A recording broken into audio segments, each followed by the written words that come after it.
oceans and centuries describe the same insights about reality and human nature and meaning, it suggests they were observing something universal rather than inventing something locally. For luxury spa. Just like gravity existed before we ever had a name for it, and mathematics works the same everywhere on Earth. Truth, and I mean truth with a capital T, doesn't change based on culture or belief. It just gets described through different and very flawed human lenses. You see, yesterday we were making gold. Sound so unbelievably similar across traditions, and I think it's why history's greatest teachers didn't try to fracture humanity, but they tried to wake it up to something it already carried inside of it.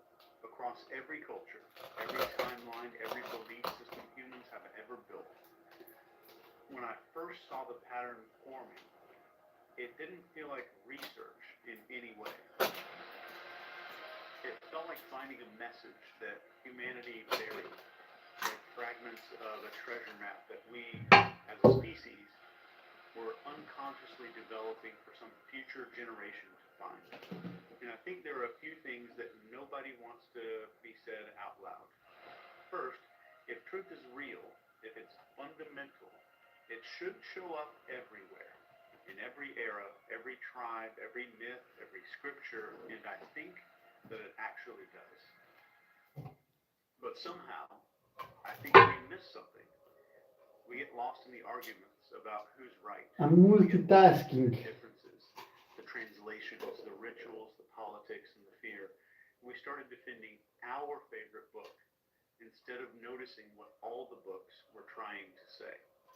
If you can imagine dozens of civilizations who never met, they never traded language, they never shared a single word with each other, all describing the same fundamental truths of reality, what would that mean? What would that force us to consider? Because if that's true, then the greatest spiritual secret on earth was never hidden at all. It was just scattered like a puzzle all across our species' story. And if all of those pieces could come together, we might see something pretty astonishing. But before we talk about the message they left us, you have to understand why these truths were actually hidden in the first place. And they were hidden. This isn't debated. I promise it's not conspiracy, churches, and governments that did it. It's way older than that. Before we go any further, you need to understand something that almost everybody gets wrong about all these ancient texts. Because I know there's a lot of videos out there that talk about them. Hello! Oh, there was one like. They weren't trying And now it's gone. They weren't trying to confuse anybody. Not good. They were trying to describe the utterly indescribable by using a human brain and human language that was never designed to grasp any of this. So first I need to clean the language. So language is a cage. It's a net with holes. I need to clean the molds. Something that's truly infinite. Now you will see how long does it take to make flip-flops that actually work with your body. The most brutally honest sentence in the ancient texts altogether. The Tao that can be spoken is not the eternal Tao. The meaning is, the moment that you try to explain ultimate truth, you've already distorted it and filtered it and tried to contain it. Jesus understood this too. He literally tells the disciples that he speaks in parables because most people aren't ready to comprehend the truth directly. They didn't have language for quantum physics and non-duality or consciousness models like we do today. It's still an infantile language. They had to compress the infinite into words. So every ancient culture hit the exact same wall. How do you describe an experience? You need to be strong. Than thought itself with a language that's built out of thought? How do you describe God, unity, infinity, consciousness with a vocabulary built for farms and weather and trading spices and chickens with each other. How do you tell people the universe is one before they even understand atoms or galaxies or How do even you describe God with languages designed you to can't. trade? So they did the only thing that they could. They spoke in metaphors and symbols and myths and stories, poetry and parables and riddles, and sometimes it was just silence. And they didn't do this to hide the truth. The truth was just too large to fit through the doorway. The truth is too large to fit. You can imagine standing in front of a sunrise so massive and overwhelming that words feel absolutely stupid to describe it. Now imagine trying to explain that sunrise to somebody who's never seen light before. This is why ancient texts Yeah, I can feel that. Imagine describing sunset or sunrise the to translation someone that never seen light before. metaphors, different symbols, Because what I do filtered through different. is completely against all modern When you finally zoom economic out far enough, the differences marketing lessons. the metaphors line up, the symbols overlap, and in No my opinion, discounts. contradictions dissolve. No production in China. These were fragments of maps. And once I noticed that, something insane happened. The patterns in The product doesn't collapse after 1 year, but it's built to last. across millennia, across belief systems that supposedly are against each other. They weren't opposing each other at all. They were completing each other. And that's when these 5 truths revealed themselves. So here's where we go next. If every civilization on Earth discovered the same truths, if humans who never met somehow described the exact same reality, the question becomes, what exactly did they all see? Here's what they all agreed on. This is the first truth. The one the ancient world tried their absolute hardest to communicate to us. And it's also the one that we've gone the farthest away from. Universal You're not truth. separate. You never were, and you never could be. You're not separate. Civilization on Earth figured this out. In the Upanishads from India, they had a saying called Tat Tvam Usi. I think that's how you pronounce it, but it basically means you are that. Not connected to it, not loved by it. You are the divine wearing this human costume. You are the divine. He said the entire kingdom of God is within you, not in a building or book, in you. In the ancient Sufi text, The entire kingdom of heaven is in you. you are the entire ocean in a drop. If you look at Hermetic texts, all is one. All is one. Taoism, everything is the Tao expressing itself in 10,000 forms. If you look at the ancient Mayan text, which is called the Popol Vuh, you see heart of sky, heart of earth. This is the universe as a single living being. Even looking at Buddhism, there is no separate self. If you look inside the Kabbalah, which is one of my favorite quotes, they say creation is one emanation, divided only in appearance. And if you look into quantum physics, what are we starting to discover? Everything is one field, fragmented by perception. Different cultures, different metaphors, same exact truth. There is no you versus the world. There's only this one universe, like experiencing itself from your point of view. Separation is what they're trying to show us, is a hallucination. Being divided is a glitch in humanity. And isolation is not really real. This is the kind of the metaphor they're trying to get us to understand. When a wave rises up out of the ocean, it looks separate. It has its own little shape, it has its own motion, its own lifespan, but the wave is not actually a thing. It's the ocean, just for a few seconds, expressing itself in a temporary form. When you were born, that was the ocean rising. When you die, the wave goes back into itself.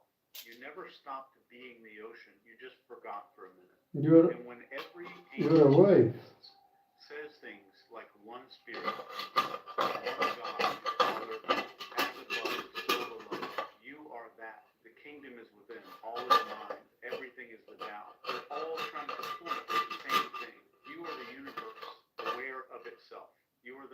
It's looking out through human eyes temporarily. You are not the world. The world is in you. The And here's world the is super in raw you. part that they didn't say outright. Every mystic hinted at this. If you aren't separate, then your entire life, your entire identity, your whole entire worldview might just be built on a misunderstanding. And that misunderstanding is what makes most of us suffer. Because the moment that you believe that you're separate, you start fearing loss and death and rejection and scarcity. When we start chasing significance and validation and control, we start defending our little ego like it's sacred. But the moment that we remember what we actually are, the fear goes away. Conflict all dissolves. Loneliness goes away. Death changes meaning entirely. And life becomes something that we can finally understand. A single field of consciousness, somehow playing out as billions of expressions trying to remember itself. This is why truth number one sits at the foundation of everything else. Because if we are not separate from each other, and if you're not separate from the universe, Fuck. then what comes next is the operating system of reality. Number two, fear is an illusion and love is the truth. So if the first truth is that you're not separate, the second truth is the one that keeps shaping your entire life without you realizing it. Fear is the greatest lie ever told. Love is the only thing that's real. Every ancient text, it doesn't matter the culture, it doesn't matter what language, repeats the same idea so many times it's almost suspicious. The most repeated phrase in the entire Bible is fear not. Fear Do not. not be afraid. A quote from Jesus says, perfect love casts out fear. We hear the Buddha say, hatred does not cease by hatred. By love alone is hatred healed. In the Bhagavad Gita, we read, the path of devotion, love, leads to liberation. The path of ignorance, fear, leads to suffering. The Tao Te Ching, we see courage comes from love. Paralysis comes from fear. In the Dhammapada, we read the mind is everything, meaning that fear starts in the mind, not the world itself. Fear starts in the mind. We specifically see from Rumi, your job is not to seek for love, but to find and remove the barriers you built against it. How beautiful is that? All these civilizations that never spoke a single word to each other somehow arrived at the same conclusion about reality. Fear Fucking is an illusion AI. that keeps us asleep. And love is the frequency or the thing that wakes us up. Fear shrinks self, and love expands the soul. Fear breeds ego, and love dissolves it. Fear isolates you, and love reminds you who the hell you actually are. Fear makes you chase approval, validation, money, control. It makes us compare ourselves to everybody else. Fear makes us live like something is missing. Love, in the ancient sense, isn't romantic. What they mean is oneness. It's alignment. It's essentially the recognition that we're made of the same stuff, the same light or the same source, whatever you want to call it. That's why fear feels bad, because it's biologically incompatible with what you actually are. Every mistake you've ever made, every relationship that blew up, every regret you carry, every time you sabotage your own potential, it's all fear. Every spiritual leader across time is basically saying you're suffering because you're believing a lie. The moment that you drop fear, you don't just all of a sudden find love. You're not finding love. You're returning to it. It's your default state. That's why we're born with it. Because the only real thing underneath all the noise is just that. But all the ancients didn't stop there. They all said the same thing next. Something that modern science is finally catching up to. And if love is real and fear is an illusion, then who's creating the illusion? Your mind, which leads us to truth number 3. Your mind is not a camera. It is a projector. So your brain doesn't record reality. It generates reality. I'm talking about the most ancient spiritual teaching on earth. Your mind is generating reality. At the same time. But let's go back. If you look at the Dhammapada, we see what you think you become. What you think you Look at become. the Hermetic texts. The all is mind. The all In is mind. Vedanta, by the mind's illusions. The And then world back to the you Upanishads again. The universe arises from consciousness. That's pretty straightforward. And even the universe arises from he says consciousness. reality is the moving image of eternity. And the Reality is the moving image of eternity. what you perceive. If you look at quantum physics, observation changes the behavior of matter, physical particles. So I think the meaning here is consciousness is not inside the universe. The universe is inside consciousness. Every single culture was screaming this exact same thing. Your mind is not reacting to life. It's constructing the version of life that you're experiencing. Your fears, your beliefs, your identity, your memories, your stories, all those patterns you have in your life. We think that they're interpretation. What they are is filters that reshape reality before reality reaches you. This is why two people can live through the exact same moment and experience two completely different things. This is why suffering usually comes from inside and not outside. This is why so many ancient texts focus way more. Suffering comes from inside, not outside. This is probably also why every spiritual path teaches stillness and silence and presence and meditation and surrender.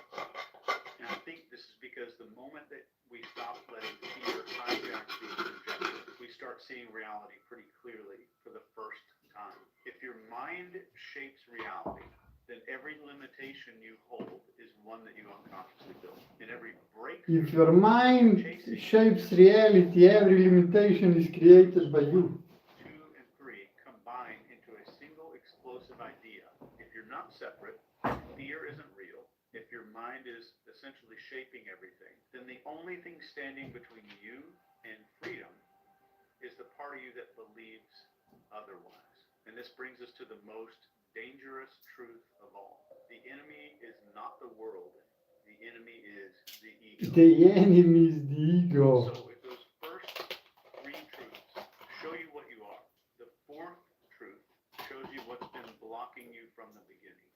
So the ego is the only real enemy here. It's the only enemy that you're going to face. No demons, no bad luck, no other people, not the world. Every ancient text, every mystic, all these enlightened teachers, they all gave us the exact same warning. The thing that we call us, the thing that you call you, is the thing that's hurting you. If we look in the Bhagavad Gita, we see the self must conquer the lower self. If we read Plato, he says, all sins come from excess self-love. If you read the words of Jesus, unless a man dies to himself, he cannot live. In the words of the Buddha, suffering begins with attachment to the self. In the Tao Te Ching, we see he who defines himself can't know who he truly is. Different continents, different countries, same diagnosis. The ego is not your personality or your identity. It's not your sense of I.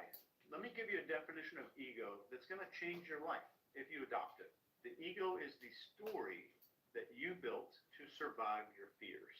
It's a mask, it's a guardrail, it's a little protective suit that we stitch together from trauma and insecurity and expectations and some conditioning. And that suit becomes our prison. But the ego desires one big thing, separation. It needs to feel separate to exist. Separate from other people, separate from the big universe, separate from the divine, separate from truth. The ego has to be able to compare. It feeds on better than, worse than, smarter than, more deserving than, more important than. So basically the ego needs 3 things. It needs hierarchy, conflict, and recognition. So it needs to win, to be right, to be special, to get defended by you. This is why it never shuts the F up. The ego is the voice that says, you're judging you. You're not enough. You're falling behind. What if you lose everything? Or what if they don't like you? You need to prove yourself. You need more. You need more control. But here's the ancient secret almost nobody realizes. The ego's entire existence is based on fear. And fear is already not real. This means that your ego is a hallucination. Ego is hallucination. It doesn't understand who you actually are. You're the ocean. The ego is a ripple that thinks it's the entire Pacific Ocean. You are the divine. The ego is a child pretending to be the king. This is why every ancient tradition told you to let it go. Not because they wanted you to be moral or have some enlightenment and go out and buy linen pants and wooden bead necklaces and shit like that. They didn't want obedience or anything, or even purity. It's because you can't experience truth while you're holding on to something that isn't true. You can't be infinite while you're clinging on to a story that makes you small. You can't feel oneness while you're protecting self that doesn't exist. You can't wake up while you're defending the dream. And once you drop the ego, even if it's for a little second, you'll feel something terrifying and beautiful. You never needed it. You were always complete. The armor was the wound. Ancient teachings weren't obsessed with humility. They were obsessed with liberation.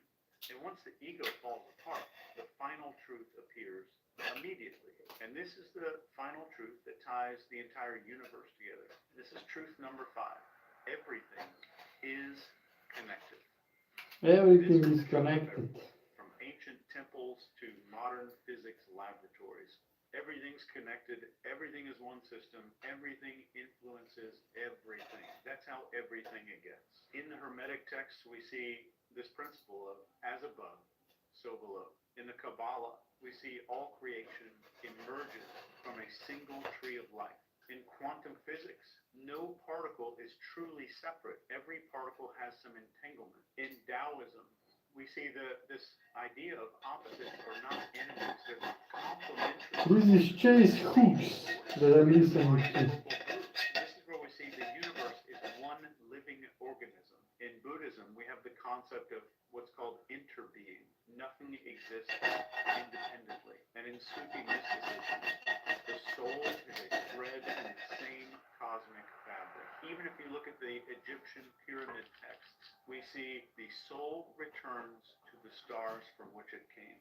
In ancient Native American wisdom, they have a phrase that's, I think, pronounced Mitakuye Oyasin, which is we are all relatives, essentially saying, with all beings, I am related.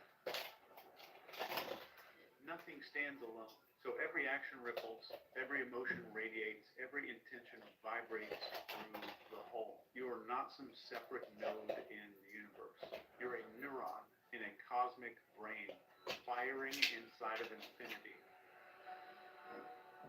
And your life is not happening to you. Your life is happening with you, through you. Your life is happening to you. All 5 truths click together like a lock snapping open. You're not separate. Fear is an illusion. Your mind shapes reality. Ego is the enemy. Everything's connected. So if all that's true, then you aren't a human trying to become spiritual. You are the universe temporarily being human. You're already spiritual. So everything you've ever been scared of, everything you've obsessed over, everything you've doubted in your life, everything that you've ever questioned before, comes down to remembering what you were before the world told you who to be. And that's what the ancients were trying to wake us up to. So remember what you were before the other told you what you want to be. For thousands of years, how the hell did we lose it? How did humanity go from cosmic awareness to this psychological dumpster fire that we're living in today? It wasn't a conspiracy. Personally, I think it was something a lot simpler. It's much darker and it's a lot more human. We just forgot who the hell we were. We got hypnotized by who we thought we needed to be. So the moment that humans started building civilizations, we needed to gather a bunch of resources. We need to protect our borders. We need to survive these crazy harsh winters. Fear became a tool. And then, after tens of thousands of years, fear became a habit. And then fear became a culture. And everything that fear touches, obviously it corrupts. That's why every single ancient text, even the Bible, they warn us about the same exact traps of greed and ego and power and materialism and comparison, desire, control, and attachment. They weren't trying to teach us to be moral. This had nothing to do with being a moral person. They were describing psychological malware. In Tao Te Ching, when wealth and honors lead to arrogance, it brings evil. If you read the Quran, you're going to see, do not commit abuse on the earth, spreading corruption. In the Bible, it says, do not store up treasures on earth. You read the Buddha, and it says clinging is the root of suffering. Every tradition saw this coming. The moment humans forgot who they were, they tried to fill this emptiness with every single thing they can except the truth. And that's exactly what we did as a people. We built entire civilizations on top of a lie that we're separate. These giant economies on top of the lie that we're all lacking. And we all built identities on the lie that we're not enough. The ego that starts off as a small little tribal safety mechanism became this global operating system. We started comparing and competing and hoarding and fearing and posturing, consuming, scrolling, performing. We turned life into a weird little scoreboard, and we made success a really, really good-looking costume. And we traded all of our meaning for dopamine. We replaced being still and mindful, maybe let's just call it boredom. We replaced boredom and silence with lots and lots of noise and distractions. But I think the biggest one of all is we stopped asking who am I? We started asking, who do they think I am? We traded a lot of truth for distraction, and the worst part is the distractions got really, really effing good. Scary, sexy, addictively good. So we engineered apps that hijack our nervous system. We have news cycles that feed off of our cortisol and stress. We have algorithms that weaponize our attention. We have cultures that are built on outrage and tribal division. We live in America. You're in the middle of it. And we didn't just forget all these ancient truths. We built a world designed to choke the life out of it. And if you look around, you can see the symptoms everywhere. Anxiety's normal. Depression is common. Addiction is everywhere. Loneliness is an epidemic we're in the middle of. Loneliness is Attention spans are epidemic. collapsing. People don't even know how to be bored. Replaced wisdom with content. Contemplation with distraction. We became the most technologically advanced species in history, and simultaneously the most spiritually disconnected. Again, it's not because this truth just disappeared somehow. It's because the noise got louder than the signal. You see, we are the most technological species in the history, but the most disconnected. If you forget yourself, you will forget everything that matters. But there's another part that ancients also agreed on. Once the illusion gets to the point where And that connects with flip-flops perfectly. They're selling you some footwear that is not even good for your body. They're selling you arch support if you have muscles in your body to hold arch.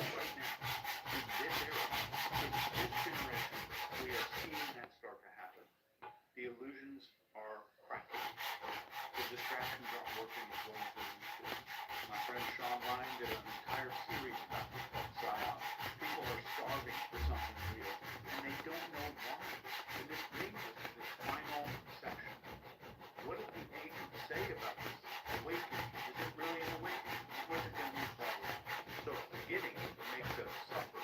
Then remembering is what sets us free. And every ancient tradition, every one, with no exception, they didn't just warn us about ego, fear, and movement. It also left very detailed instructions for what happens after the collapse. They left us a roadmap for waking up. And the patterns are unbelievably clear once you know it. They don't give you a bunch of rules and dogma and rituals, just internal transformation. So let me show you exactly what they said. Number one, waking up begins with truth. In the Bible, in John 8:32, the truth will set you free. Not obedience, not faith, truth. Truth about yourself, about the mind, about fear and ego. Truth is the solvent that dissolves the illusion. In the Avestra, which is a Zoroastrian text, we see the quote, truth is the best good. It is the everlasting light.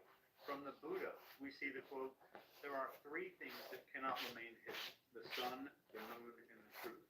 Every awakening starts here. The moment we stop running from reality and start seeing it. This is why suffering is what happens before awakening. Suffering is happening before awakening. Exactly as you first waking up feel uncomfortable wearing exactly star flip-flops after you get stronger and you can walk barefoot all the time. happen when you're It's all connected to the same truths. The Buddha tells us, don't dwell in the past, don't dream of the future, concentrate the mind on the present moment. In the Tao Te Ching, they say if you're depressed, you're living in the past. If you're anxious, you're living in the future. If you're at peace, you're living in the present. And Jesus said this in the book of Matthew 6:34. Do not worry about tomorrow. If we read Plato, he says time is the moving image of eternity. It's just right now. Presence is not a spiritual idea. You can get rid of the whole concept of the word spiritual. It's a doorway back into reality. Be present. Ancients were not saying be mindful. What they're telling us is stop living in an illusion. Don't live in a fake world. Number 3. Fake world. You're not a better person if you buy Gucci. It is even made in China with plastic. Here is natural for you. Good person. It's compassion because you recognize the truth. Because if I see you as myself, compassion isn't morality. It's just me taking See care the of truth. If you read the Quran, you see the quote, give to the needy, the orphan, the captive. In the Bible, it says, love your neighbor as thyself, or as yourself. In the Intellects, Confucius 12:2 says, a gentleman seeks virtue. And Plato says, be kind, for everyone you meet is fighting a hard battle. Compassion is something that we recognize. We don't learn it, we recognize it. So once you stop believing that you're separate, love and compassion becomes the only behavior that makes any sense at all. It doesn't mean like I'm a good moral person. It just means I'm acting in something that makes perfect sense. Step 4, waking up requires stillness and self-knowledge. This shows up everywhere. In the Upanishads, we see, know thyself and you shall know the universe. Know thyself. Socrates said the unexamined life is not worth living. In the Yoga Know Sutras, thyself. If you don't have knowledge how your body works, you will never know what is good for you. Know yourself and you will be free. And the Buddha tells us, in stillness, truth reveals itself. Awakening is not adding new ideas. Never, ever let somebody sell you on this idea. It's not going out and buying beads and adding new ideas.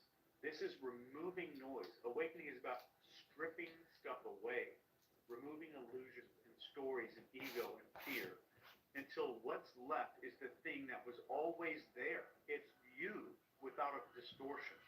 And number 5, waking up transforms suffering into wisdom. In the Bible, in Romans 5:3, suffering produces perseverance. Perseverance, character, and character, hope. In Buddhism, we have the 4 noble truths. Suffering is the path to enlightenment. Suffering, you In the see? Bhagavad Gita, you'll see Suffering is path to enlightenment. with the lamp of All knowledge. this comfort shoes that they're selling you is just bad for you. They're not giving us some brochure of And the worst part is that you were born to walk barefoot. catalyst for something. Which brings us to point number 6 about awakening. So barefoot should not be uncomfortable for you, should be a standard. Stillness, transformation. Every ancient tradition lands in the same place. Awakening is not becoming something new. It's remembering something ancient, something deeper and original that you've always been. If you look in the Kabbalah, they say each soul is a spark of the infinite. In the Emerald Tablet, it says all is one. In the Popol Vuh, All is one. the divine remembering itself. The final step of awakening isn't learning a bunch of new motivational bullshit. It's recognition. It's a flash of remembering, oh, I'm not separate. I never was. I just forgot for a minute. Awakening is not a destination that you get to. It is a return home. And it will be shitty at first. And You see, it will be shitty. It's because These are just basic truths. remembering. I think the real unsettling part isn't how radical any of this is. Growth is painful. It feels once we hear it. You were never missing something. You were taught to forget. And awakening doesn't feel like fireworks and stuff like that. It feels like stress. Then it feels like relief. like you're setting down a huge ass backpack that you didn't realize you were carrying because you've been holding it your entire freaking life. The pressure to become somebody, to prove something, to defend yourself, all of that built on this misunderstanding. The world does not change when you wake up. Your relationship to the world is what changes. Fear loses its authority, ego loses its grip on you. The noise stops convincing you that it matters. It's just That's so beautiful. clearly. And the truth was never really hidden. It was just waiting. Love you. Take care. When once you understand that all these products are just noise, I feel I'm at that point. Because Lamborghini doesn't impress me. But I look it from more mathematical logic point of view. Because then you see how bad the products are and that people want to escape the reality. You have one body. If you don't treat it nice, these are all facts. You will have terrible life sooner or later. Or at least if you will have a good life, it will be a short one. So it definitely makes a whole concept. Zaki Star flip-flops are not just flip-flops, are the whole reality of the world. Because somehow they include this paradox, life paradox. Now I'm doing stretchings for mid split. I want to do mid split, so I'm stretching every day. And guess what? It's painful. But only with pain you can develop. And people run away from pain. They run away from comfort, from discomfort. They just want to be comfortable. They're running away from boredom. But in all these places, the solution lies. Our body is designed to move, to train, run, hunt. And when you do this, you get better, and that's the biggest reward. And today everybody is so far from nature that when I say that I make flip-flops with pebbles, some people say, yeah, but who wants to walk on pebbles? We designed shoes to walk, to escape walking on pebbles. How stupid is that? Imagine that your body is already capable of walking everywhere, running, doing everywhere, and then you say, I have shoes now, so I don't need to be strong. It's crazy. But we are giving away this power of our body. I don't know what we get in exchange, but people are just, not everybody, of course. If everybody would be so stupid, then nobody would buy Zaki Star flip-flops. There are some people who understand the body, who understand the world. But there are also some people that come up with these interesting comments and that they prefer to buy plastic flip-flops, Gucci or Dior or whatever. They are all the same scam. They prefer to buy this for maybe, I don't know, the price is 300, 900. I just made one video on Instagram when ugly Dior shoes, high heels, it completely works against your body, against your natural design to walk first on the front to absorb the pressure. It forces you to walk on the heel first because it has platform like 3 centimeters. And the price, $415. Let's say that that's 400 euros. Why? It's not natural materials.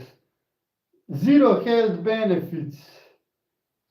Okay, let's say that design is ugly just for me, maybe for people of different taste the design can be debatable, so let's not take design in consideration.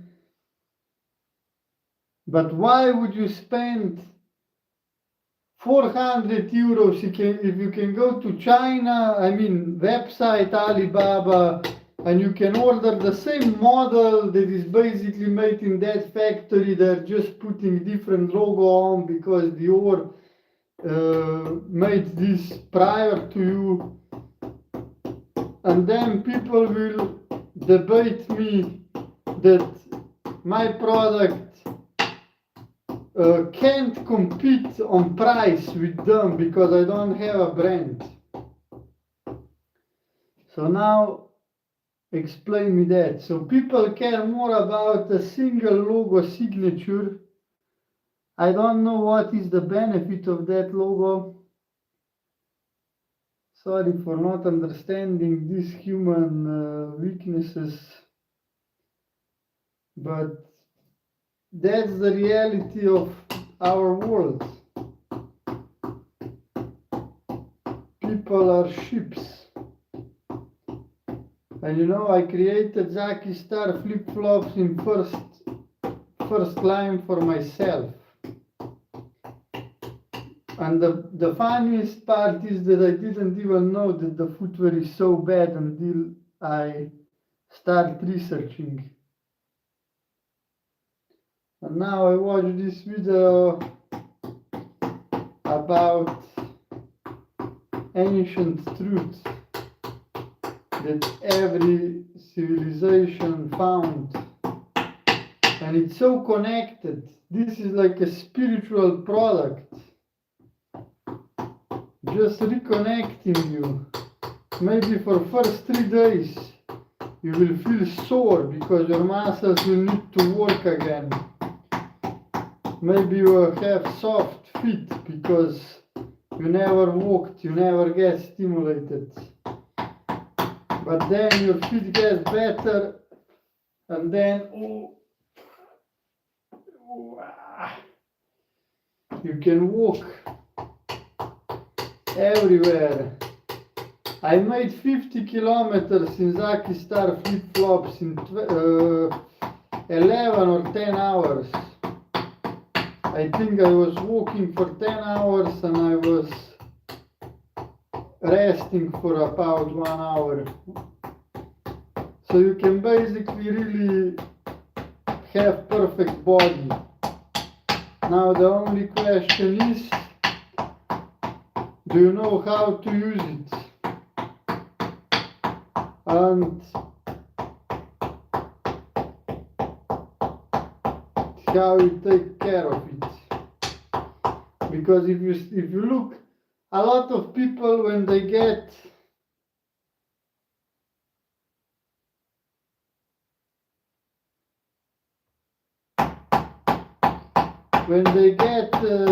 rich or something, they buy some Lamborghini or some expensive watch, and then you ask yourself, what? And then you see that behind that is ego. They want to be seen like, oh, I have so much money that I can buy useless car that you can't even go ski with just because I can. But in reality, if you look at people that are actually confident, successful, they don't feel the need for that. Because if you are successful and confident, the dog who barks doesn't bite, something like that. Because normally the people, the weak people that have some need to show off, these are the ones who have need to show. Where is it now? So yeah, for me that is the sign of weakness.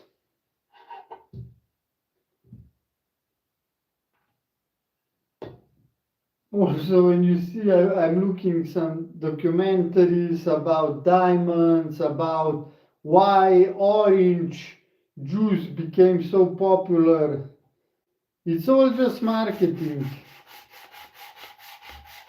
And people fall for that. I believe orange juice is just terrible for your health. But in Florida, which is called also Orange Country, they produced in 1920s. They produced so many oranges that they couldn't sell. So they hired experts and they tried different things.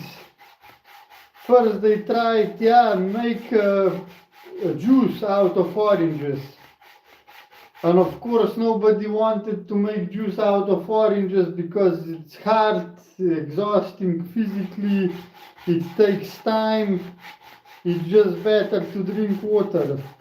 So the next step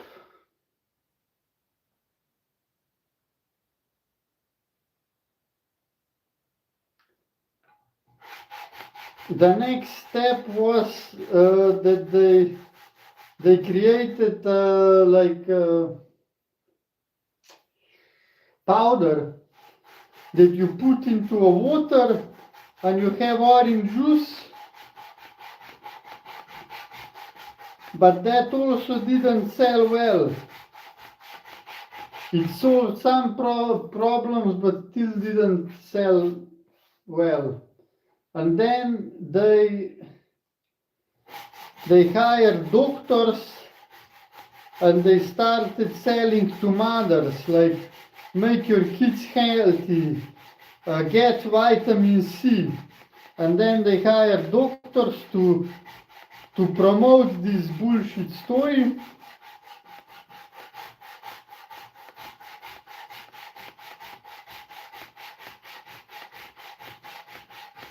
And today everybody is having orange juice in the morning for breakfast. At least in America, I think it's like a lot, 40 million or something per day. Just because 100 years ago, not even now, 100 years ago, some people created more oranges. And now you can see also diamonds. There were one big company and diamonds are not even rare. Especially nowadays that you can make them in the lab.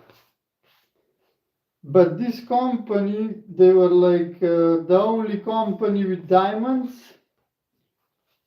And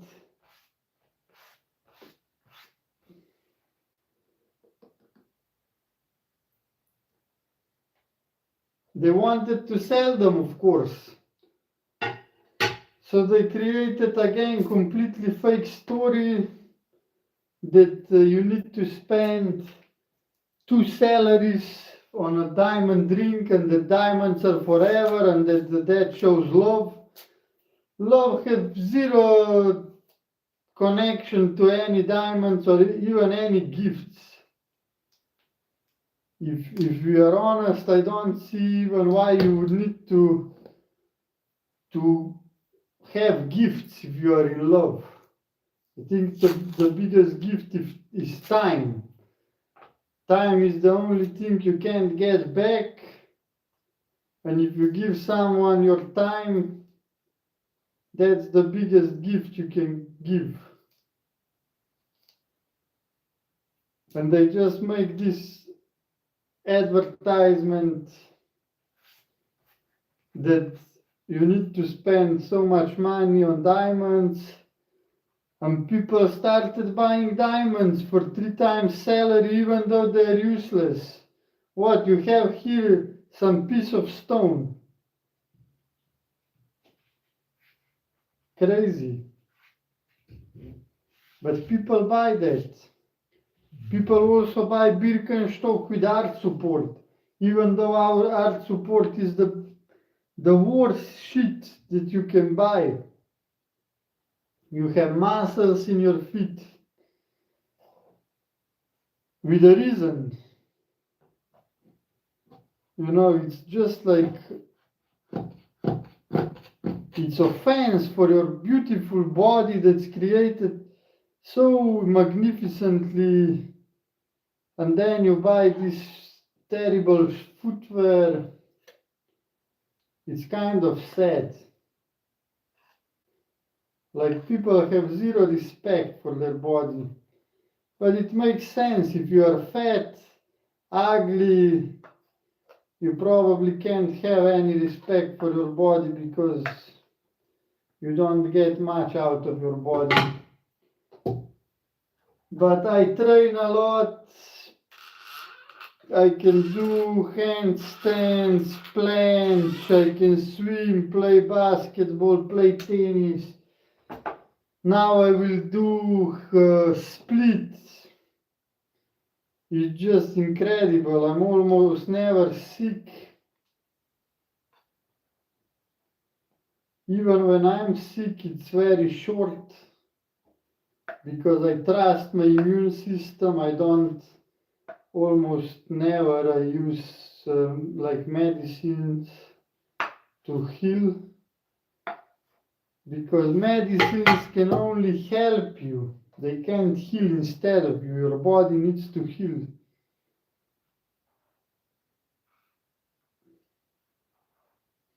So it's very, very interesting world. And Zaki Star is offering alternative for people who actually care about their bodies to get back to nature.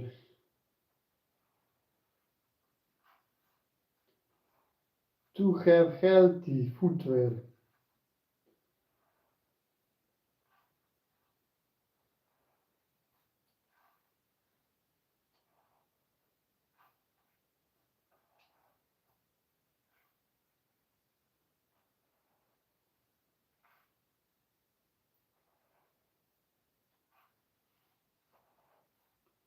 Today is very 1 hour.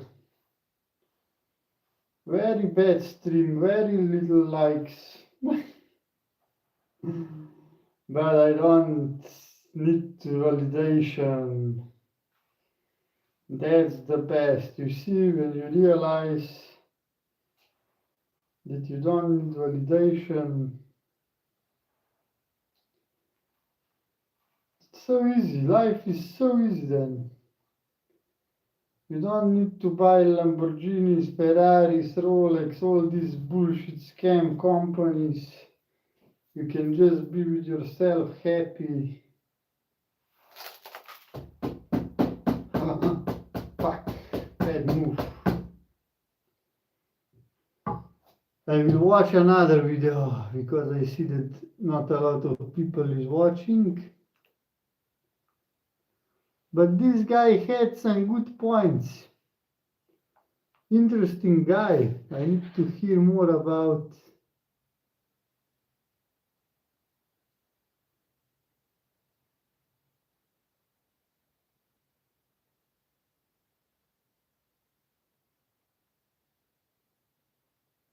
Let's see this one. Today's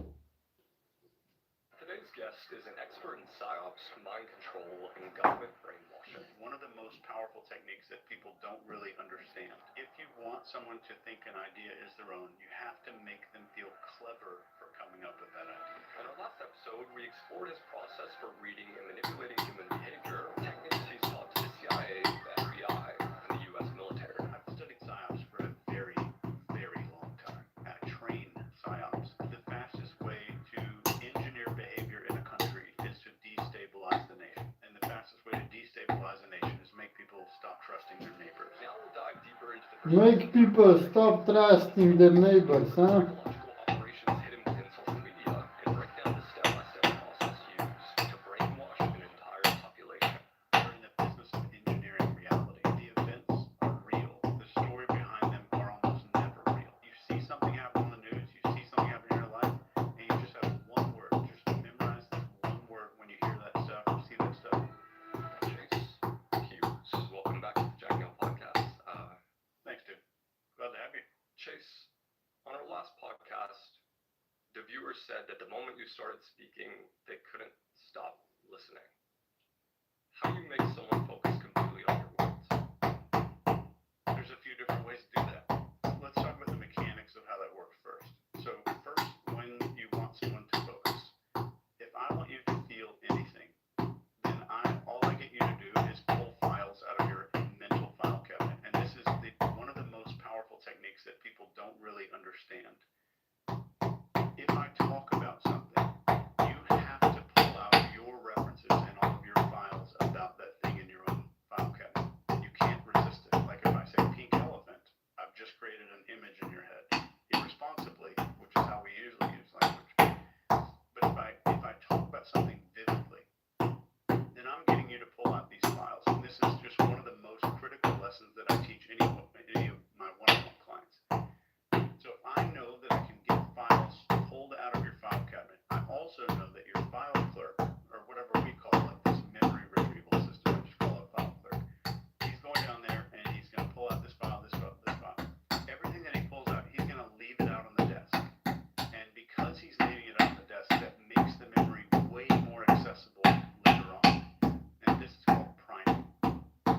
So if I want to get you to think that being really focused on something is your own idea, I'll talk about when I watched the show and how it captivated all of my attention.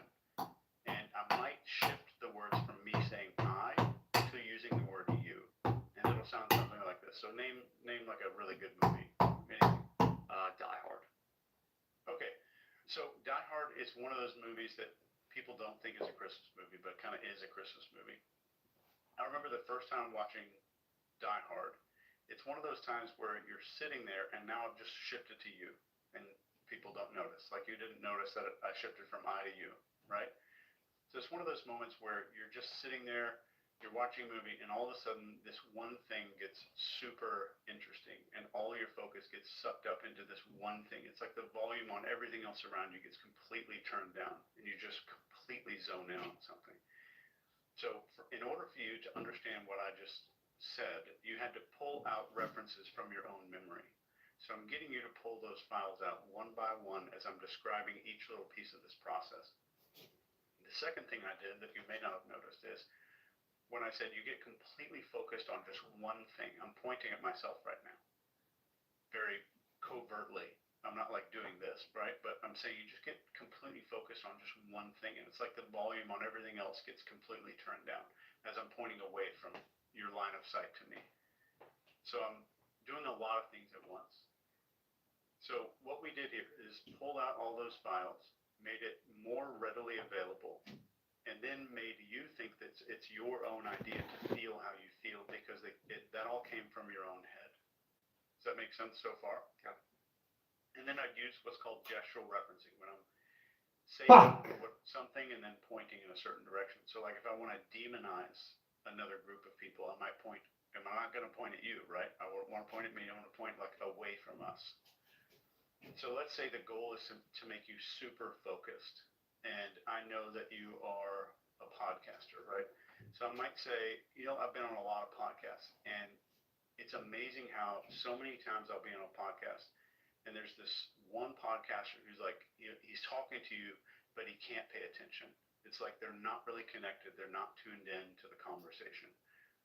And you're nodding your head the whole time. But what I'm getting you to do is covertly make an identity agreement about yourself.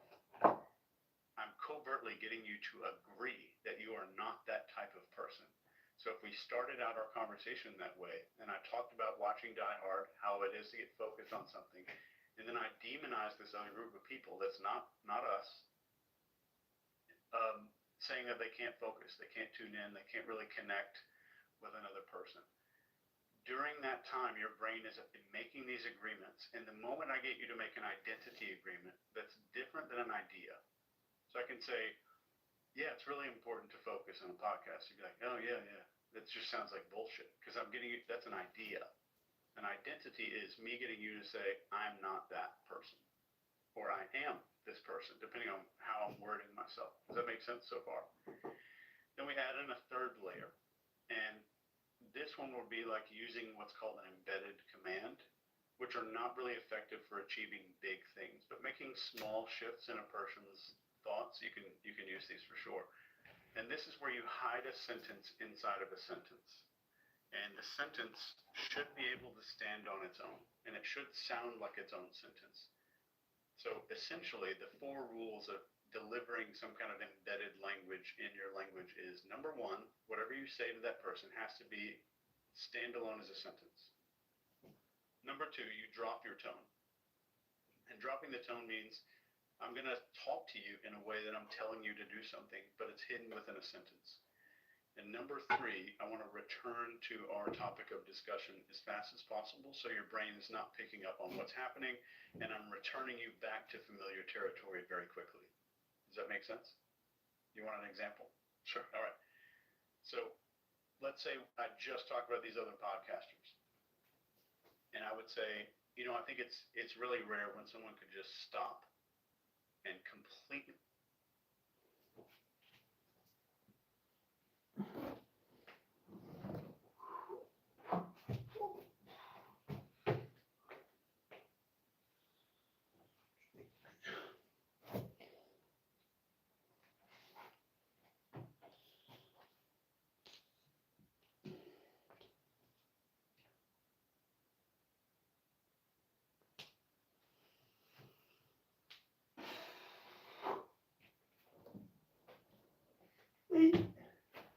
You will make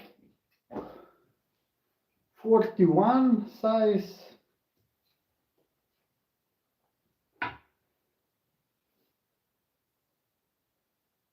Ah.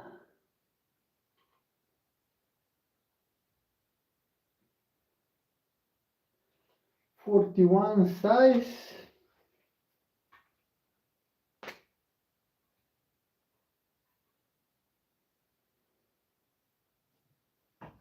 Maybe it's this one.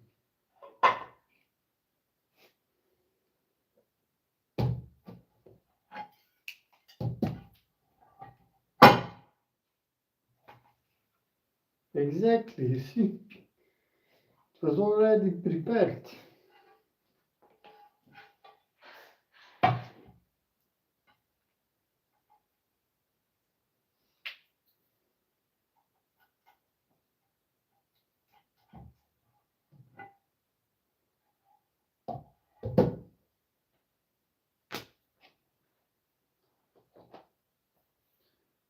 I need to make black.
Hey, handmade, where are you going? Where do you go?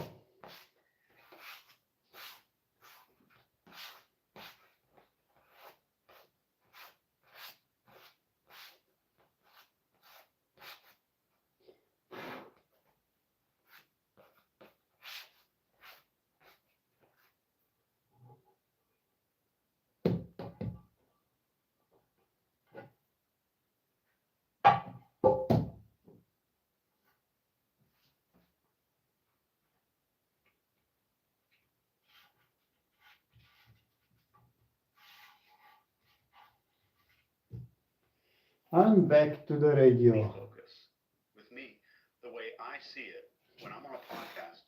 So I might just go right back to podcasting, right? So that would be coming back to the conversation. But what I said is stop and completely focus with me.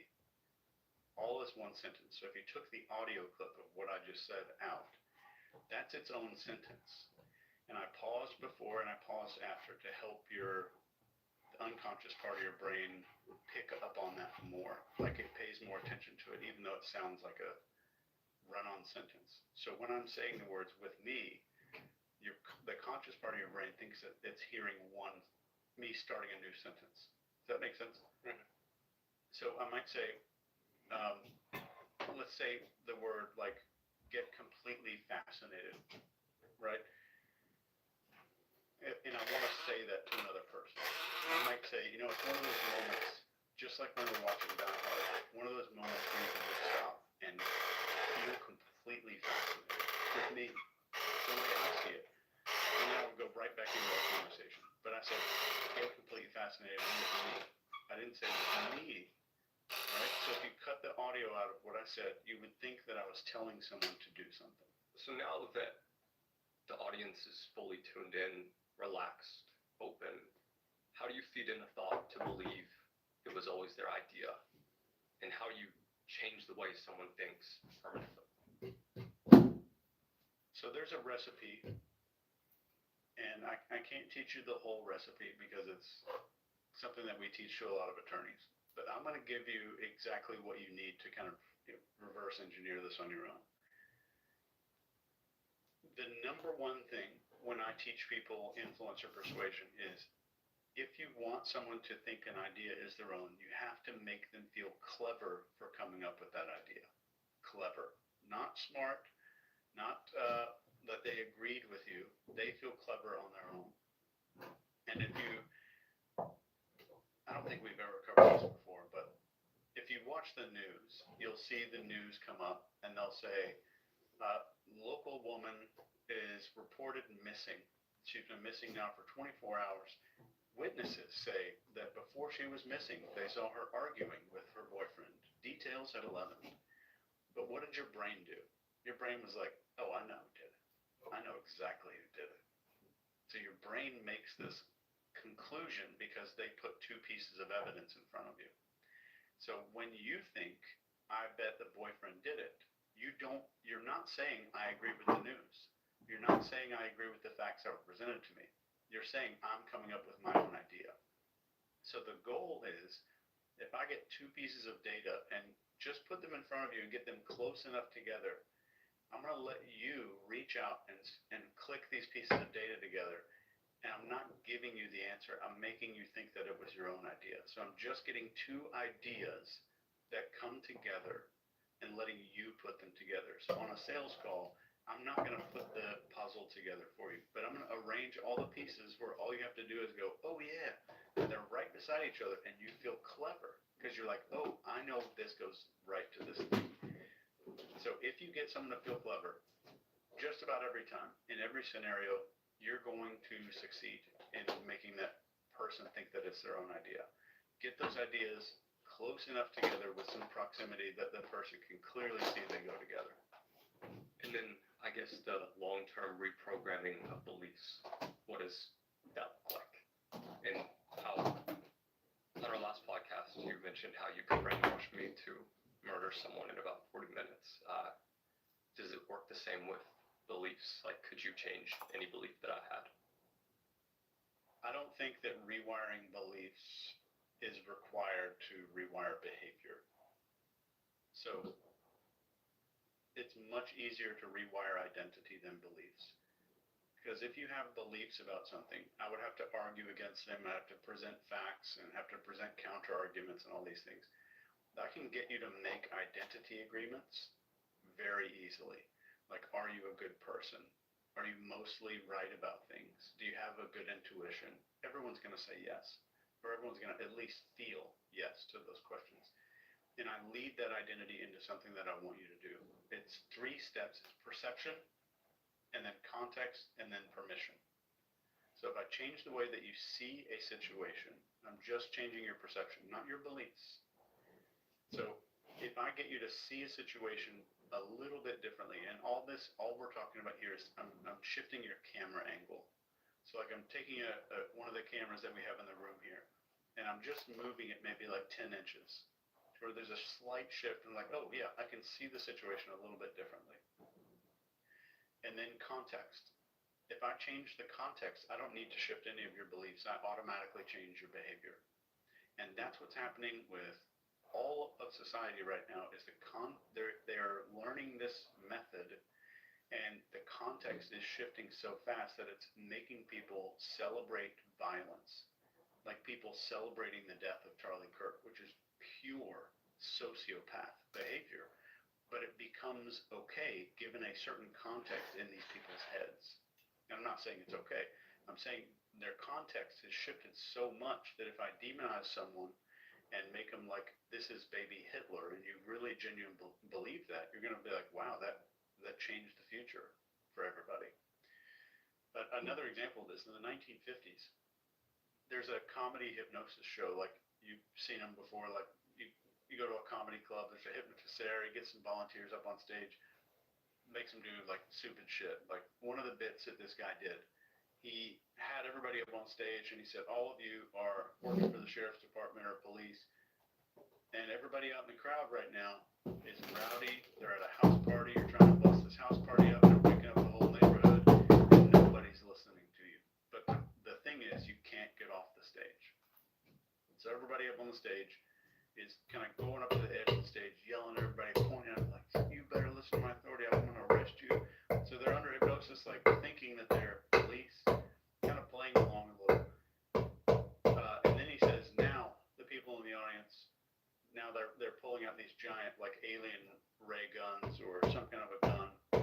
And then one guy that's up on the stage hypnotized is an off-duty police officer with a concealed weapon, and draws this weapon and starts shooting into this crowd of people. Really happened. Which he, obviously the good guy on the force for many, many years. And the context was something where he would use his weapon. So he was in a comedy club, and he was in this weird situation where he's on duty, and in his mind, being on duty means that if I'm threatened, I'm going to immediately react with deadly force if, these conditions are met for deadly force. So the context shifted, so his behavior automatically shifted, which is the final thing in PCP. We have perception, context, and permission. So this gave him like the social permission to say, I am allowed to do this, and I'm justified to do this because the context changed. So if you can change a person's context, you can get any behavior that you want out of a human being. That's really fascinating. I haven't heard that story before about the undercover officer being hypnotized. I'm sure that's probably happened a few times. No doubt. Chase, how do you know if you're in the middle of a psychological operation? I would just assume 24/7 that we are. But let's go into the details. But What are the signs that something is a psychological operation specifically? so narrative sticking points. So matching narrative is number one. Matching narrative means that I'm hearing pretty much the same messaging from media outlets, celebrity influencers,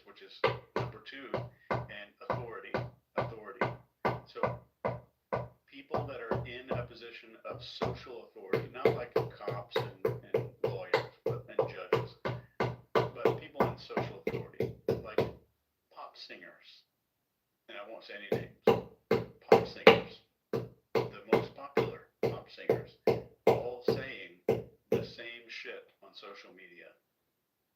That should terrify you to the deepest part of your core that none of this is real, or none of this is what it seems like. Those are the first two. Number three is, if you're seeing people silenced or ostracized for disagreeing with an idea. We saw this during the pandemic like crazy. There were Harvard-educated medical doctors that were kicked off of social media, which is our greatest fear of human beings, is being ostracized socially. It's greater than death. This is why public speaking is rated higher by almost everybody than death. And it's not public speaking that we're afraid of. It's being out there and having a big idea and then getting rejected by a large crowd. That's what terrifies human beings. And you can leverage the shit out of that, especially when you can manufacture an artificial tribe on social media. So Harvard-educated doctors that disagreed with this mainstream narrative were getting banned. And the dude, I can't remember his name, I wish I could, but the dude who invented mRNA vaccines was on there and went against the narrative and got ostracized. The dude who invented this kind of vaccine, it's unbelievable. So like, and that step three, just remember in your mind that if an idea requires suppression to exist, it's a horrible idea and it's most likely a psyop. Good ideas don't need to suppress other people. Good ideas travel on their own. Good ideas spread on their own. It doesn't need suppression by itself.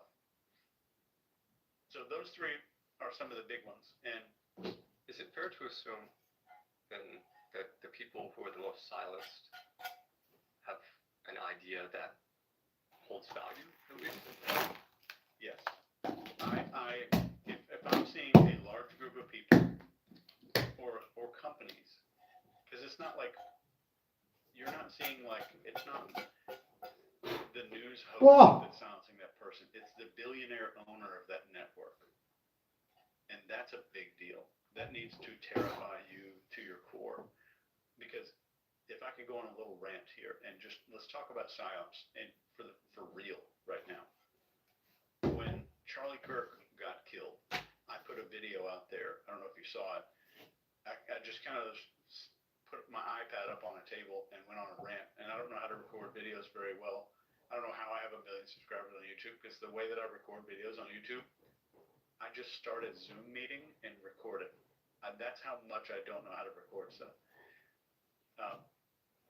But at the end of the day, if you're on social media, I want everybody to know that there's a 90% chance that this stuff that we're seeing around the world is not some giant agenda that's scheduled out in some dark room with dudes smoking cigars and writing all this stuff out and planning it out. If you look at how algorithms work, it's not like let's serve George Soros or anything like that. The algorithms are, what's going to make Jack click on this ad to buy some new boots or to buy a new... Listen to that. Right. And that's what the algorithms do. And we can go deep into how algorithms manipulate the shit out of What's gonna make you to buy some stupid the second shit? thing that they do is make you feel like you're part of a tribe. No matter what. If you have some dipshit weird beliefs, they're gonna put you in with all of your buddies that think like you do. But at the end of the day, if you're on the left, you're being shown the stupidest dumbasses on the right that could possibly exist. But the way that you're shown it so often on repeat, you have no other choice in your mind unless you're deliberately seeking out competing media narratives. You have no other choice in your mind than to think all of these people are insane. All of them are absolute idiots. I don't know how this is possible. And if you're on the right and you scroll through your feed, if you're on X or Instagram doesn't matter. You scroll through your feed and you're going to see the absolute dipshit morons on the left. And they're going to show you the most crazy, psycho people possible over and over and over and over again until you say, this is the left. Not these are people on the left, or this is the right. Not just these are a couple of people. Because if you think to the time that, where did we go?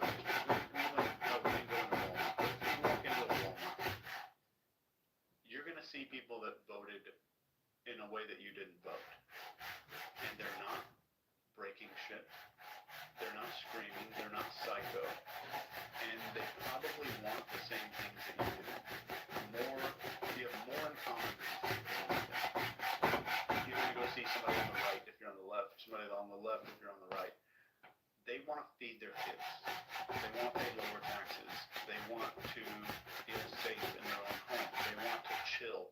They want to come home at the end of the day and put their feet up and have some time off. They want to have time with their family. I want everybody to know. I've studied science for a very, very long time. I trained science. And you have more in common with all those people that didn't vote the way you voted than some billionaire elite that's influencing media narratives. Even if that billionaire votes the same way you do, you still have more in common with that person that voted the other way that you see every day in your life that's not crazy. That is absolute engineered reality. And I have a checklist of how to tell if you're living in an engineered reality that you can, if you do show notes, then somebody can click it in the, the description. You can download it right now. And the guy from the Y-Files, AJ Gentile, just did a whole show on this, the engineered reality system. And I'm not sitting here trying to say, oh, you need to love your neighbor, you need to love people, and that'd be great, yeah. I'm just saying that the hatred that people are feeling for the other side is engineered. It is not real, and it's very difficult for people to admit that I have been manipulated. And I can tell you, as the PsyOps dude, the mind control guy, whatever you want to call it, I am as vulnerable as everyone else. I don't have some you don't get a vaccine. If you learn a certain amount, you don't get immune to manipulation. I buy this watch I'm wearing came from an Instagram account. So I'm not immune to any of this stuff. And the moment that you think, oh, not me, I'm not immune to that, you become the most vulnerable person in the room. It's like you're going into Best Buy and you get a laptop and you're like, oh, no, I don't want any of that antivirus software. I don't get viruses on my computers. You become vulnerable because you think you are invulnerable. So realizing that all of us can be manipulated and then coming to terms with it's very difficult to do, to say, I've been lied to, I've been manipulated, and the biggest thing that people need to say is that this isn't me. This isn't me. This is an engineered reality version of me. And what are those people responding to? Why am I getting mad at the left or mad at the right? Context. My perception got shifted. Then my context, and then my permission to treat people like shit, or however I choose to react to that situation. Are you saying that the way these algorithms try to divide us and incite violence is engineered in itself? Or do you think it is a fault of the algorithms and what they reward? Because people say algorithms reward watch time. You know this stuff because you do YouTube. You have your own YouTube channel as well. Algorithms reward watch time, engagement, comments, shares, etc. Is this just a result of the way it's designed, or do you think it was intentionally designed this way to incite violence, political violence? I think it's both. And here's the bottom line that it's going to hopefully seal this for everybody. Number one, their job is to get your attention and keep your attention and then sell you shit and make you click on ads so they can make money. That's number one. The best way to do that is to put you in a tribe where you feel safe most of the time, show you what you agree with. However, these two Chinese intelligence officials wrote a paper that later got turned into a book called Unrestricted Warfare. And in this book, they talk about a hypothetical country that's very similar to the United States. And it's a country that has what they call asymmetric capabilities, where our military is vastly superior and would win in a military war. However, in order to win against a country like this hypothetical country the Chinese talk about, PSYOPs was a huge part of this. And there's two trains of thought, and I'm not subscribed to either one. And I don't just say that to be a podcast idiot who doesn't want to piss people off. I genuinely don't know. Maybe it's both. So number one, the fastest way to engineer behavior in a country is to destabilize the nation. And the fastest way to destabilize a nation is make people stop trusting their neighbors. Stop trusting people that are within an arm's reach that could help you during an emergency. Number one. And the second train of thought is, if I want to obfuscate and hide my actions as one of these weirdo elites who's kind of controlling everything, I want you fighting sideways, never upward. And look at our country right now. Everyone's fighting sideways instead of up. So I get you to fight sideways. Never fight sideways. You'll never see me standing there kind of pulling all these strings, because I'm getting you to fight wars that are horizontal instead of vertical. Would you say that's the biggest psyop happening right now? Side upwards, fight to the big brands that are selling shit. But one thing that I've told my kids as they were growing up, and we're at my house right now. I don't know if we said that yet, but like this is my office that we're sitting in. We got to meet my son last night and again today.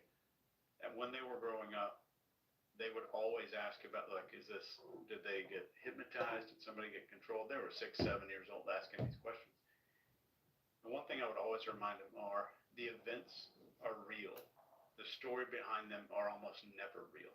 Events are real. Stories behind events are never The real. event is happening. The story behind it and the entire thing is usually some kind of theater production. There's something happening there where we are in engineered reality. And if you look at that engineered reality matrix, you can just clearly see that so many of these things are engineered. And You I'm see, not you saying get it's dirty when you things work. like that, but I'm saying the situations are engineered. You see a big catastrophe happen the moment some big embarrassing thing is about to get released. And it's every time. So there's always something going on. And I'm not sitting here as some harbinger of truth who's saying like, oh, I've got everything figured out and I know all these guys pulling the strings. I've never focused too much on that, because knowing about it is not going to really free you. You're not going to be like, it make you feel cool. You get a placebo of some kind of control of your life, but you have none. I want to focus on what are the methods that are being used. How can I make people aware of the methods, and how do I get Awareness. people in these methods so we can start using them in a war against that in our own mind of just fighting against being in that level of control. We'll get into some of the methods a bit later in the interview that can help people protect themselves from a psyop and use some of Chase's methods in their own life. But I do want to ask, why do you think the Israel-Gaza psyop failed in the U.S.? Because it seems like America used to have a very positive opinion of Israel and Israel affairs, and that has largely shifted to the point where it's become mainstream to say a thing like Free Palestine. So, from a psychological operative perspective, why do you think they might not have won their case? There's a few reasons. There was a CIA program. I think it started in 1957. It was called Project Mockingbird. Are you familiar with this? Heard of this, yeah. They installed the most. So if you talk to your parents, every news anchor that they remember from their childhood, there's like a 90% chance that was a actual CIA operative. And this is documented, released documents. Guys like Walter Cronkite, like one of the most famous news anchors of all time, working for the CIA. to engineer reality. And they're in the business of engineering reality. And you just have to understand that so much of our reality is engineered. It doesn't mean you walk around like a schizophrenic thinking everything's out to get you, everybody's targeting you. It just means like you see something happen on the news, you see something happen in your life, and you just have one word. Just memorize this one word when you anybody listening, when you hear that stuff or see that stuff. Maybe. Maybe. They say, oh, this happened today because of this one thing. Maybe. Just maybe. You don't say there's some global cabal and like I need to drill down to the end and go break into the Bohemian Grove and like figure out all the shit that's going on. You don't need to do all that. Just maybe. That word can protect you from so much of the bullshit that's going on with engineered reality. I don't even know what your question was. I will say, just as an aside, that spending time with Chase and his son, one thing I noticed was he wouldn't let his son make any direct, like, If you want to fix your posture, you need to use muscles. he'd be like, You see, these are muscles "Don't say that," working. and say, "It Go could like be," this. and Strengthen the that back. was very interesting. And they're selling you art support and stupid equipment that make your muscles even weaker, so you're completely useless. Back to marking gold then. So there was, as time went on to the 50s, 60s, 70s, there was a very strong foothold in what the American public was exposed to, the opinions and everything else. So it wasn't like, there's so many people that think, oh, when Twitter and Facebook came out, we could engineer people's opinions. No, this shit's been going on in the newspapers for a very long time, since like the 1920s. And it started with another guy, it was Sigmund Freud's nephew. It was another story if you want to get into it. But it's been going on for a long time. What was that guy's name, just to be clear? Edward Bernays. The father of propaganda. Yeah. The father of American propaganda, anyway. There were some Soviet programs that were really good too. So they had a strong foothold, and essentially, just to turn this into like a couple of sentences, that foothold loosened as people were able to get on social media, and then Twitter X was acquired by Elon, and then he just had this policy of like open truth, and you're not going to get kicked off of here for offending people, which like offending people isn't against the law. Like we should be able to offend each other to have powerful discussions and change politics, and even forwarding scientific advancement should risk offending somebody who wrote a paper or something. So that came out, and then it became less. So there's always been some outliers. There's some guy who runs a podcast. There's like the Alex Joneses of the world who just don't give a shit, and they will just unload, and they don't care about the social consequences. But a lot of people who have these opinions were scared of like, oh, I'm not going to do that because I'm gonna have social consequences. I'm not gonna talk about anything. But the apparent consequences of speaking up are getting less and less and less than they used to be. So the reduction in social consequences is making the conversation seem to be like people are willing to speak their mind a little bit more. But when people are saying like free Palestine and all of this kind of stuff, a lot of that is about identity. It's not about like you learn about Palestine and you made an agreement. And if you look at this, this is going to upset a few people, but I just want you to look at this objectively. That what I do today and the things that I post online are not me making a decision today. It's everything I've made a decision about for the last 2 years publicly. So what have you done publicly for the last few years? Maybe I committed to being a member of a left or right leaning party, and that means that I also committed to this and then this and then this. So that shapes all our behavior, and I think some people may not be willing to admit it, and that's okay. Some people may not be ready. You've got to be willing to admit that, like, we get shaped by our past, and we get shaped by the things that we're publicly made to agree with.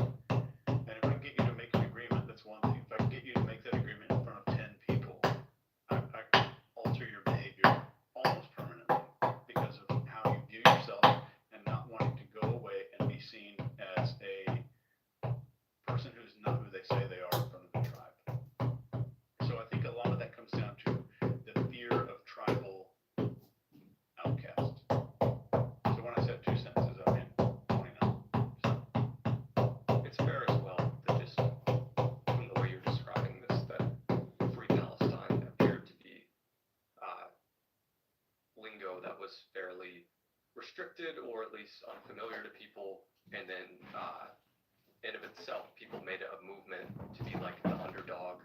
These are the victims. And I'm not saying that isn't the case, but I'm saying that was at least what most people will tell you, which makes it the more likely side to join. And if I view them as the underdog, then everything I see on social media is going to agree with me, and they're going to show me what I need. So if I'm looking at something online and I agree with the pre-Palestine thing, I'm only going to see anti-Israel content, because if I start seeing stuff I disagree with, I'm going to close the app. I'm going to exit out of the app. So Dr. Phil has a great way to think about this, and Dr. Phil says no matter how flat you make a pancake, it still has two sides. And I think it's important for us to look at both sides of every story. So if I'm on the Israel forever side, I want to look at some of the opposing narratives. I want to look at some of the other things.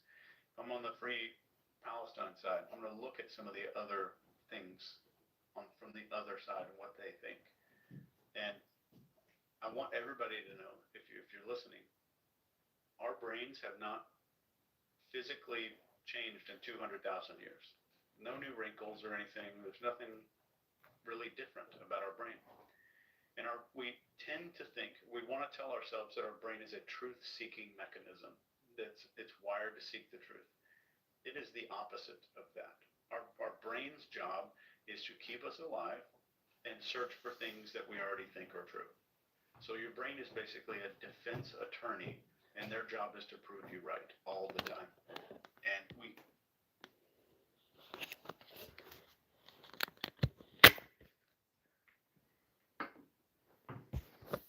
Interesting. Remember the truth.